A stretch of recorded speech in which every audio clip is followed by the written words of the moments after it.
How can you be God's chosen person and be starving? How can you be saved and spirit-filled and blessed and highly favored of God and be broke?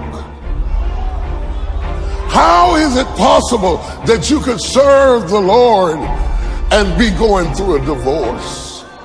Have you ever had your circumstances mock your identity? The kinds of times in your life where the enemy says, "Where is your God?" My legs are in shackles. They cut me every time I move. It's never been darker. It's the worst day of my life. God, where are you? You will have a pit experience. When you're down to nothing, God is up to something. Champions are never chosen from the ranks of the unscarred. Trouble strengthens you. Trouble puts fire in your belly.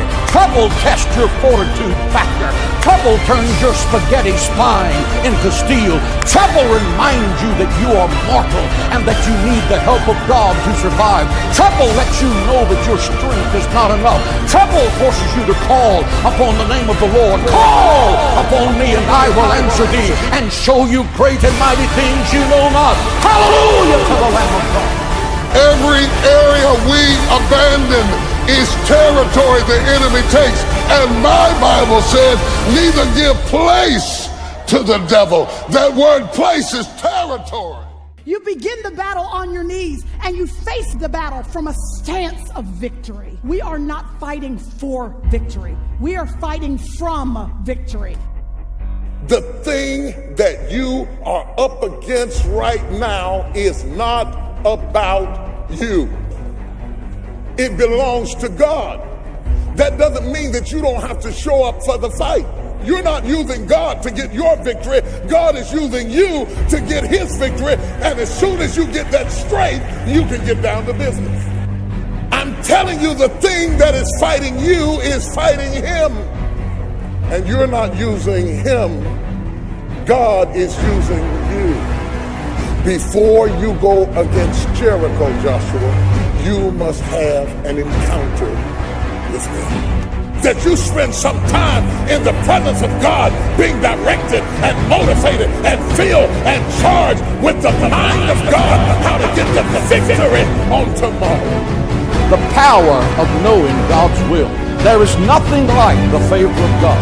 It is the golden key that opens the gates of heaven. When you scream and the light of the world is gone, he is there.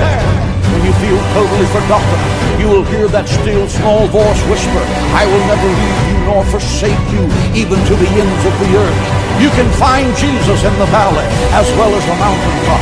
When you're weeping in your cell, when you're weeping in your bedroom, when everything seems gone and lost, God is taking your adversity and turning it to your advantage. I will not let this giant. I will not let this giant. I will not let this giant. It is better than riches and diamonds and silver.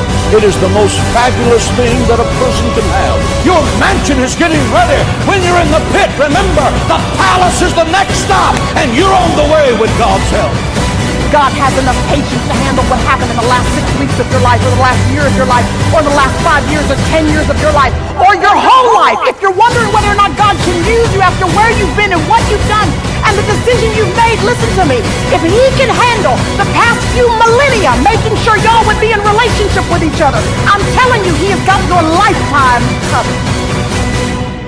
I will not let this giant.